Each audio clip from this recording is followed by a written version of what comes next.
Okay, so now we're going to talk about the tree retention reporting and how it fits into the matrix here. And of course, I've got my little photo insert from the matrix. We've got Orpheus and the whole other crew. Everyone's got sunglasses on. Too cool. But again, so there's an example of the matrix in front of you. It's basically a Word document and with several sort of links and activities that'll be going on through it. And again, it sort of links survey manual guidance to the tree retention guidance. So let's work through it. Into the matrix we go. So again, the tree retention reporting, it really deals with retention openings with the greater than 5 square meters. I just got to keep on beating that drum, unfortunately, but just to be very, very clear, if you've got less, 5 square meters or less, then turn off your computer now because you don't need all this other complexity that I'm attempting to make simple. So there's the link between the two documents, the surveys manual and the tree retention manual. What I've done is broken it down into basically 4 kind of columns, and then you move throughout the matrix from left to right. We start at number 1 and make our way over to number 4. So we look, first step is conifer management regime. And again, let's highlight that this is for conifers. We're not dealing with mixed wood or deciduous management specifically in reporting here. So we're just dealing with conifers. So we'll keep it simple right now. So there's another removal of complexity. So what is the regime? What's the objective? What do you want to do with these stands? What is the whole intent of the management in these stands? Once you define that, once we get some clarity around that, we can move forward. If we don't have that clarity, we've got a little bit of a gap moving forward and ultimately reporting it. So I really highlight that we get that nailed down. But as life does progress and the way it ends up, things end up in your lap and you end up with planned or unplanned or resultant stand structure. And so I try to categorize that within the matrix too. If we've got this type of stand structure, here's some illustrations of that structure. Here's some actual links to some photographs of examples of the structure built into this matrix as well. Again, we make a bit of a link as in the survey manual. How would you survey? What would be the recommended methodology to survey that type of stand structure that you've inherited or planned for? And how would you measure that? Obviously, it has to be tailored to a standard, regeneration standard.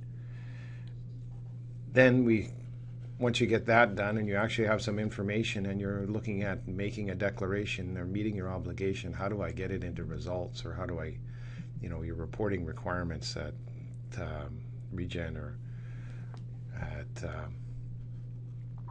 at free growing? How do I get into results? And there's 2 columns there, would be long-term retention or short-term retention. So those are some of the splits that we have. And so we'll move down. We'll just kind of look at the conifer regime kind of aspects first and see how I have that broken down. As you can see, so that's the first column. We call it column 1. And there's 3 options there. We have 1A, 1B, 1C. So 1A is the timber is your main priority here. That is the main obligation, is to grow trees, and in this case conifers. And we have several options within this objective. We either have single entry even aged options, so you're going in and you're removing some volume. One-shot deal, you're not going in multiple times, it's one go. You do have a timber obligation, meaning that you haven't left enough standing trees to meet your obligation, which would actually be 1C. And it's usually a longer rotation. Or the other one would be some multiple entry, uneven age management, single tree or group selection, which can be fitting into that complex vertical, meaning all the layers, all the tree layers from 1 to 4, or a combination of that exist on the block, And also you could have that horizontal group selection type option where you're taking out groups of trees over time. Again, multiple entries, taking groups of trees and multiple entries. So it's some classification of that structure in that context. Next one would be 1B, obligation non-timber. Basically touches on everything above. Again, different objective, might look identical, absolutely identical. In some cases, not totally identical, and I'll explain that a little bit further. But again, there's different reasons why you're leaving that structure there behind. Visual, you've got to leave some stems. It's a one-shot deal, but I've got to leave so many stems per hectare, so such basal area has to be retained in order to screen that block from some established viewpoint, for an example. So the last one is no obligation. This is really the intermediate cut, commercial thin type of situation where what you leave behind is sufficient enough to meet regen goals. So what I'm saying here, and again, these are guidelines, which some districts have them encrypted as standards, some do not. So in the interior, it's greater than or equal to 20 square meters of basal area left over of acceptable species and acceptable condition. And the same on the coast would be a higher one, around 40 square meters. Now, typically, we're dealing with just a complex horizontal structure here, and it's dispersed retention normally. Now, commercial thin will be very uniform, dispersed retention. Intermediate cut can be more grouped and clumped and stuff like that, but ultimately it ends up with a round above these thresholds that are suggested above. So here's an attempt to categorize this conifer management regime. Okay? So now we're going to dive into the matrix, and I will just shrink out this heading and I will pull the matrix up. Here we go.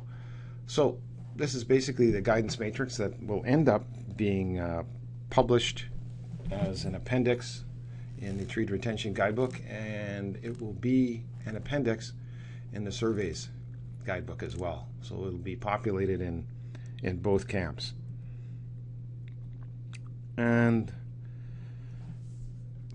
so the whole idea here is to, as we have noticed here, I can, what I've done is have that split on the top. I'm just going to sort of highlight, maybe I can highlight some rows here. Yeah, there we go. You can highlight that row. And then, so what I've done is separated 1 to 3 is for the survey manual as columns, and 4A to 4B is the tree retention. And these are live links, so you can, I'll just go, let me go to the manual. Yeah, there we go. And you let me go there. See if I can pull up the surveys manual just to give you an example. So you can go to the surveys manual, or you can go to the tree retention guidebook, and I think it's down there. There it is.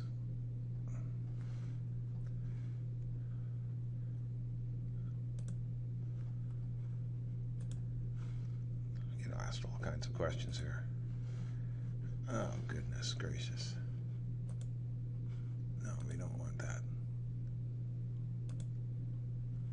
There we are. So there's the surveys manual from 2014, and that hot link will still exist and go to the 2015 one. So just to give you an example that way. And the same would happen for the tree retention guidebook as well. That's a hot link.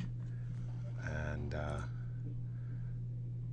just pull it up. But anyway, you get the idea that we go straight to that manual. Hopefully it's right over there. There it is. And there's the actual tree retention guidebook. So within these two documents, encrypted within the matrix are these red bullets. And this tells you the section within the document above, within the columns, where you can find these references within the matrix. So you can see over here, we're talking about a layered survey. Under the survey methodology column, it's section 922. And subsequent sections all the way down, and we'll deal with those in detail. So the same with on this side, where we deal with the tree retention guidebook, which is the ultimate guidance and submission to the results. So if you open up that document and keep it down on your toolbar down below, you can go to section 4.1 where the explanation is about where it contains all of the long-term retention guidance pieces and examples, and here in section 4.2 is where all the short-term retention sections are. And of course, for each sort of example going across, we have all of these references as well. So as you can see from the way the document is set up, we explain the first step is the Conifer management regime, and you look at A1, for example, timber priority. I'm just going to work through this example just to illustrate how the matrix would work. If I'm decided that I'm in a timber priority block and I'm a single entry even-aged regime, then the next step is the resultant planned or resultant stand structure, and again is identified within the manual. There's some illustrations there in section 1.2 right at the beginning of the manual.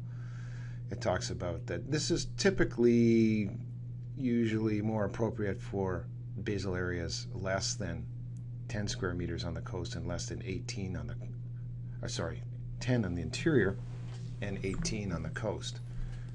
If we go further down in the document, when you're looking at non-timber priorities for these types of complex stands against single entry, it's usually with the basal areas are a little bit higher. We've got a little bit more complexity because we have to, because it's a non-timber priority. Really what I'm saying here, if you're actually managing for timber and you've got some retention in the overstory, say for silviculture reasons, you want to have a shaded environment in order to grow a certain species, or you're banking on seed tree coming in and you want to retain those stems for that reason or whatever. Normally these thresholds have been suggested as thresholds to allow for some form of productive growth of regen underneath. And these other non-timber obligations, you don't have a choice. You've got to leave these higher levels of retention. For some reason, getting up close to the threshold for intermediate cuts, and it's going to compromise your growth in your understory because timber's being trumped by some other non-timber objective, visuals, wildlife, something like that. We're taking a bit of a hit there. So this is where I'm trying to suggest, and again, these are suggested numbers, but are best practice kind of thresholds. It's going to change in every jurisdiction, every site series, every BEC subzone. Just trying to give you a bit of a context here. So there may be within this column, this plan structure, a few more definitions as to what would be appropriate, what would not, and give you some boundaries. So the next one is again to assist in sort of capsulating this stand structure. It's all sort of grouped in this step number 2, and there's usually a bit of a visual image here. You can blow it up. They're fairly small. Get a bit of an idea of the structure we're dealing with. In this situation, we don't have all of the layers occupied. We've got groupings of sort of layer 2s or 3s. We've got layer 4 down here, and we've got these individuals of layer 1s around, just showing that sort of lower basal area. If we're really interested in growing trees, it's pretty tough in British Columbia to have a complete canopy over top and grow trees underneath. We just don't have those tolerant hardwoods that support that type of really dense multi-layered structure. And we're not in the tropics either, so we don't quite get that kind of growth. So this is just some illustration, visual image of this type of situation. And then if you, I should shrink this down a little bit more. It's getting a little big. There we go. So this is a live link to some photos that are at the back end of the matrix here to give you another kind of lift on that. And so it goes to images, photo images number 1. And you can see that the obligation, I've sort of separated down some of the different descriptive factors here. It's obligations timber, single entry, even age, complex vertical structure, and dispersed retention at the same time. So here's would be an aerial view, and here's a plan, photographic view of what an example of what that might look like. And these are attempted to be photographs from around the province. And here's a bit of a photo montage of different types of stands as well, again, that I would think would fit into this category. Timber is the main objective. We've had some retention for whatever reason. It could possibly be even non-merchantability. These stems are not merchantable, but maybe there's some reason why these stems are retained. Maybe it's just for silviculture reasons. So that gives you an idea. And basically you'll have to scroll up to go back to the matrix. So the third column is number 3, and this is where the survey methodology. And here I've recommended a layered survey approach, and section 922 of the survey manual. If you want to know what that means, when I say layered approach, you're going to have to stick around for the recording for module number 2. And then we get into the treed retention guidebook, and we have if it's a long-term retention or short-term retention, there's a couple of different ways of reporting it within results, and within the treed retention guidebook. And I'm not going to walk through every page in the treed retention guidebook. I would lose everybody on the phone and they'd all fall asleep. So that's not the intent. What I'm going to do now is just work through some examples. I'm going to pick a couple of rows out of the matrix here, out of obligation timber priority, out of obligation non-timber priority, and out of no obligation in the intermediate cut and commercial thin, and work through the matrix in that regard. Okay, so hang in there. We'll go back to the slideshow, and I'm going to go work through five examples, basically 5 case studies. So here's the case study scenario part. Our first one's going to be take you around the province. We're going to go into merit in IDF, interior fir, vets, 5 to 20 square meters left in the overstory, and there's layer 1 and layer 4 in the block. Our second case study is going to be Tofino, CWH, VH1. Ooh, it's wet out there, guys. You want to work there early in your career. You get too old, you get too much arthritis. We're going to look at Cedrus, single entry dispersed retention stocking standard, and how that might work in that neck of the woods. Number 3 will be Williams Lake woodlot, again IDF, multi-story single tree selection. Number 4 will be Powell River, a woodlot, CWH, intermediate cut type of situation. And number 5 will be Quesnel. We'll go back to the interior and ESSF caribou habitat group selection type of stand structure. So we got a bit of a mix here of scenarios. An attempt to touch a few of the bases, but obviously it won't satisfy everybody. But we'll give it a try. Here we go. Okay, so our first scenario would be in merit, and we'll start there. So here's a bit of the site description. This IDF DK1 dispersed retention. Timber management is the objective here. We're going to grow trees, we're going to grow conifers. What we've got is left over from after the logging is layer 1 vets. We're left, for whatever reason, 5 to 20 square meters on average, about 9 square meters of basal area left in the block. Layer 4 is made up of pine and fir, 70-30, and even age stocking standards. So this is basically where we're going to land on the matrix is 1AI. And what does that look like? Let's go back here. We're back to the matrix. Hang on to your seat. I don't want to lose you.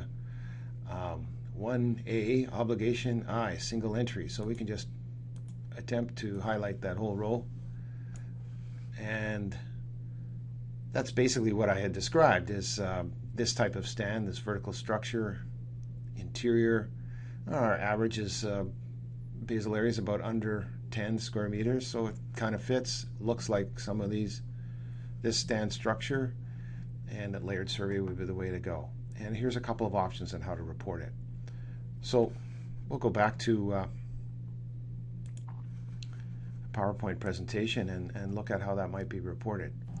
So as I mentioned, layered survey methodology, treed reporting. This is how you would report it in the surveys manual. We call it short term. So it's unharvested stems are left.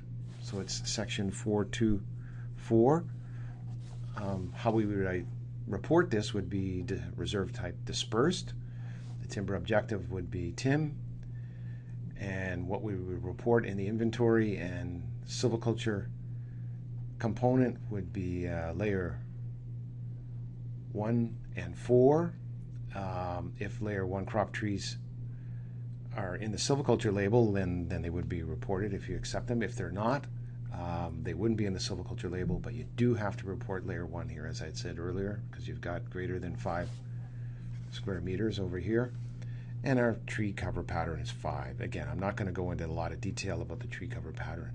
That's all we have to do, and then the rest of the basic reporting would end up. So it's that simple, really. It's a little more complex when you read it in the treed retention guidebook, but those are the attributes that you have to fill in. And I've just pulled those right out of section 424, the treed retention. So those are the attributes we would require or recommend that you put into results to be consistent. So that's what it looks like on the ground. I made this up a bit of a blend. I mean, they're not super accurate. This may not be the actual block from the air, but this is actual block that I got those criteria from. This was actually another block, but it just gives you a context of what I'm talking about. Okay. Again, a couple of other examples here. We've already seen this photo. Here's a couple of other examples as well. Here's a little grouping in the middle. We've got some retained trees on the outside. And here's a larch example with these leftover larches throughout the whole block. Again, single entry in the sense that we're only taking one harvest and we're going away. There's a possibility you could come back and take these out. That's why we call it short-term retention, dispersed retention, short-term. But really, operationally, is that feasible or not? Can you run a skidder up here and just take those out without damaging the regen around? I mean, that's always a challenge. Okay, so our second example would be Williams Lake woodlot. So here we are in Williams Lake in a woodlot. We're in the IDF DK3, single entry, single tree selection, dispersed retention, timber management, all layers. We've got fir and pine in all layers, 8 square meters per hectare in the overstory, uneven age stocking standards. So let's quickly go back to the matrix, and we're in this line here. I think it was 1A2, and so the main criteria here is if you're going to be using this system, it's IDF is really recommended as the only application of this. IDF subzone. That's the best application for this type of system of single tree multiple entry. And so there's the visual image and multi-story stocking or survey methodology 921, and we really only have one reporting option here, so it's 421. It's in the short-term section because you're coming back and potentially taking those trees out again. So let's go back to the PowerPoint and finish up that slide. So this is what you would report. So it's short-term, single tree, section 421, dispersed, timber is the objective. Inventory component and silviculture component will have potentially all 4 layers. You could have a couple of these middle layers missing depending on the structure of your stand, but it's a complex layer reporting, and so each layer is reported, and cover pattern 8. So fairly dense overstory left over. Okay? And that's what it might look like from the from the air and looking on a plan view from the ground, you've got quite a bit of structure here, quite a bit of retention. That's why we kind of went with that 8 pattern. Okay, our third scenario case study would be in Tofino, CWH, VH1 dispersed retention, non-timber priority, cultural cedar retention, layer 1 and 2 hemlock and cedar left over, 70-30 cedar, 20 square meters of retention, layer 3 hemlock, cedar, pine. It's been regenerated. That's why it's up into layer 3. It's already past breast height, so it's bumped up into layer 3. Even age management. So we don't have an uneven age management, non-timber objective. We've left a lot of retention. Where's that? So I'll just show you on the matrix where that is. We're down in obligation, but non-timber, single entry, even aged. We're really on this column here. It's below that threshold of 40 square meters, but you've got a lot of retention. You've got about 20 square meters, and so it's higher than this 18 threshold that we're suggesting up above. So because we need to leave more for a non-timber value, it's forcing us in that category. And this is really where the single entry dispersed retention, which is a derivative of deviation from potential survey standard. It's explained in the manual, in surveys manual in 924. And you've got a couple of options here, either long-term or short-term reporting aspects. So let's just look at how that would shake down for our scenario. In this case, we're saying it's a long-term dispersed retention because we're not going to be able to access those standing trees for the cultural heritage retention. I think that it may be some higher level plan saying that you have to retain so many within a certain landscape unit, and this one would contribute to that. So kind of making it up a little bit, but then paraphrasing within that work zone to make it work for my example here for this scenario. So reserve type is dispersed. Reserve objective is cultural heritage. It's a long-term. Inventory and silviculture components are reported for all layers. Only the layer 1 will be in the silviculture label if they contribute to stocking. They can, and depending if they meet all of the damage criteria. And the cover pattern is 5, so it's sort of the middle of the road as far as the amount of retention within the block. So what might that look like? It's one of the examples I've already shown, and that's what it actually looks like from the air. So it's very corridor oriented, but some of these strips have been thinned out more than others, more so down in here where these ones are a little more prominent. But this is what it looks like in the plan view. That's the resultant view. If you're in the interior using a DFP, this might be where you would use it in this type of block. You can see some of these retention strips are actually in strips. I think this looks like larch. And again, here's one with fir. But again, higher basal area left behind, higher impact on your growing site due to the crown influence, and getting a little more complex to survey and report. But again, maybe a good example that way. Okay, so let's go to Quesnel, and I'm going to deal with this scenario. So this would be 1B3. 1B3, let's see where that is on the matrix. And 1B3, there we are. So this one is a group selection, complex horizontal structure, group retention. Kind of look like this image here, where you've got these patches that are open. They're wide enough that you're getting pretty good growth in the middle. You can use a variety of approach here. Either it's a clear-cut method if it's greater than 10 meters wide, or small-scale openings survey methodology if it's a little bit narrower.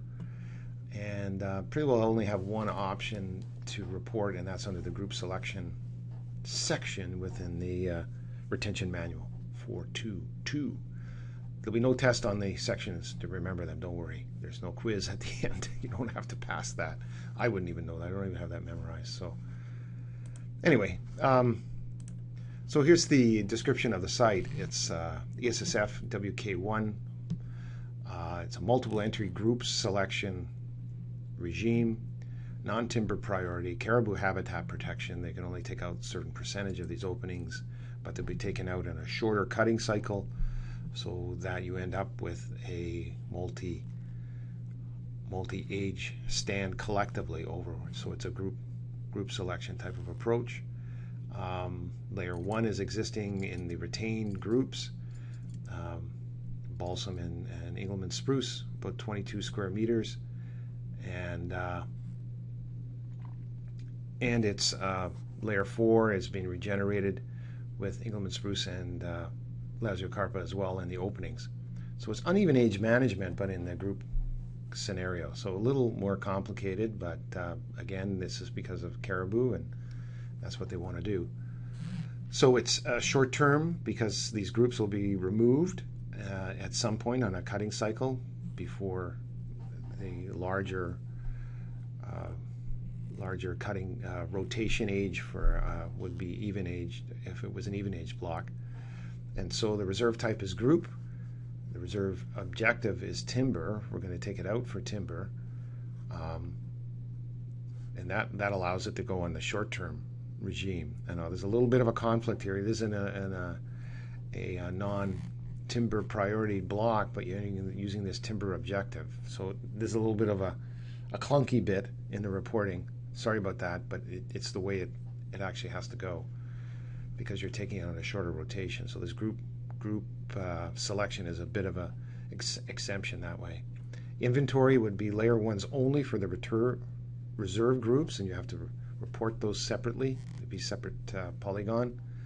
And the inventory and silviculture layers 4s for the cuts. You would have a label for both of those.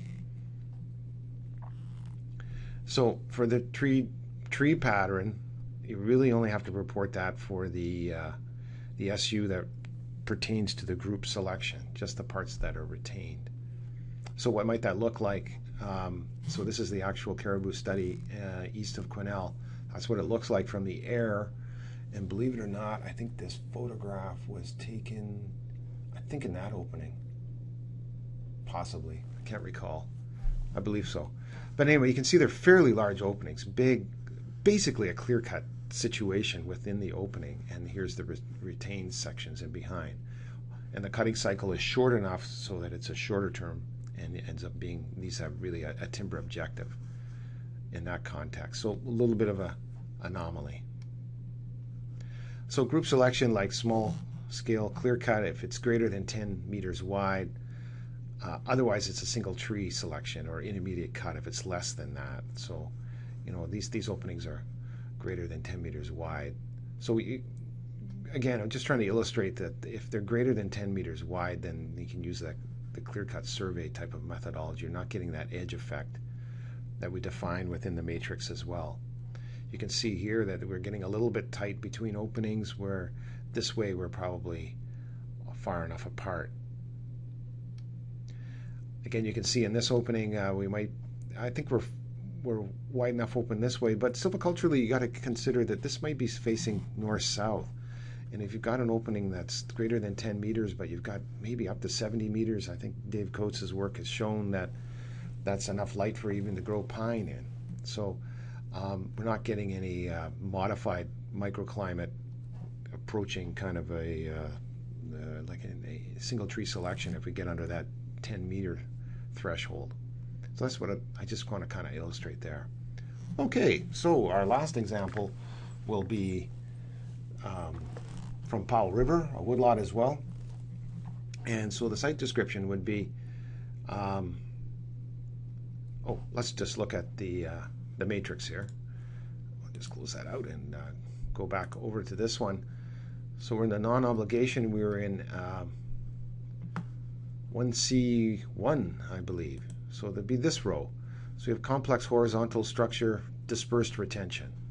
So for this is an intermediate cut that we're kind of highlighting here, and then little patches have been taken out, and it basically fits into the commercial thin type of assessment if you're going to assess it that way, to see that you have enough post entry stocking, because you don't really have any regen objectives, and that's how you report it. It's a short term. You may go in next month, next week, or next year, or in 5 years, 10 years, but you're going to come back and possibly take out the rest of that opening, whatever is retained in there. So it's no regen objectives, but shorter term. But I jump ahead. Let's just describe the stand. So it's Coastal Western Hemlock XM1 intermediate cut, timber management, pole removal. Nice market for cedar poles, so let's take a few out of there. Still have to call it an opening. Layer 1 is retained, that's it. Cedar 70 for 30, 45 square meters on average left behind, so it's greater than 40 square meters, so no stocking obligation, but must create an opening in results. Really, that's the take-home message here as well. So, commercial thin survey is described within the survey's manual. Short-term retention, no regen obligations is section 423 within that reporting manual. Reserve type is dispersed. Timber objective is timber. Inventory and silviculture components are reported, but it's only the layer 1. And our tree pattern's 9, so really dense cover left over. That image for 9 would be pretty solid, almost a solid gray. So that's what the stand might look like. This is actually an aerial shot of a helicopter log intermediate cut. You know, a few openings here, kind of scattered. That's what you get with intermediate cut. You don't get that really uniform distribution of stems, but collectively within the opening, there's enough left over for another pass. This is actually a woodlot in Powell River where the polling was going on, and they did a wonderful job and didn't do any damage. Any damage to the retained stems. Took some volume out, but it's within an opening that's been identified and will come back.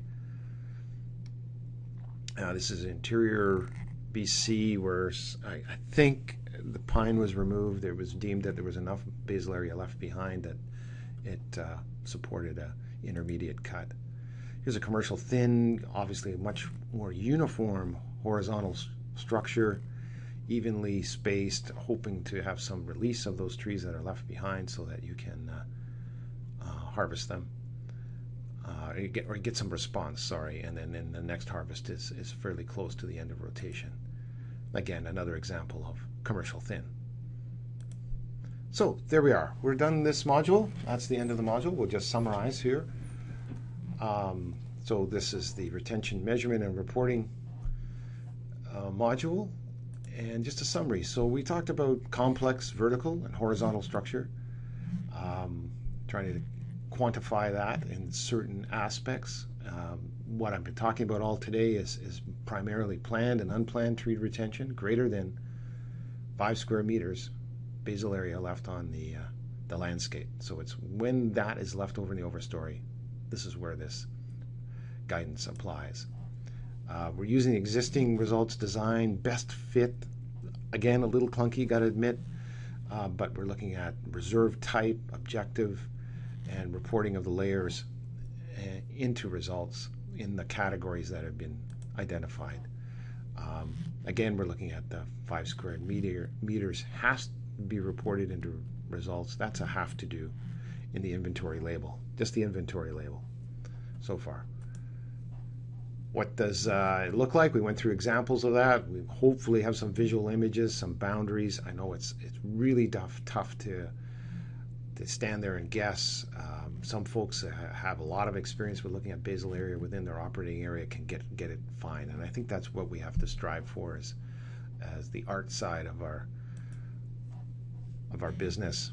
Tree retention guidebook, we went over reserve type, group or dispersed, short or long term, timber or non-timber objectives, and the different patterns that need to be reported, cover patterns, And then we work through the matrix, that link between the Silviculture Surveys Manual and the tree retention reporting, and how that functions, and how you can kind of look at examples and diagrams and the definitions of all of the columns within that. Okay, well, thank you very much for listening to me, and hopefully you found this informative and helpful in reporting your retention within the province. If you're interested in getting into more detail about surveys, go for the Module 2 on the methodologies of retention surveying. Or if you have any questions or reasons to get a hold of me, you can always get me in Victoria, Dave Weaver, and I'm in the book or in the government website, and you can get a hold of me that way. Thank you very much, and thanks for listening. Bye for now.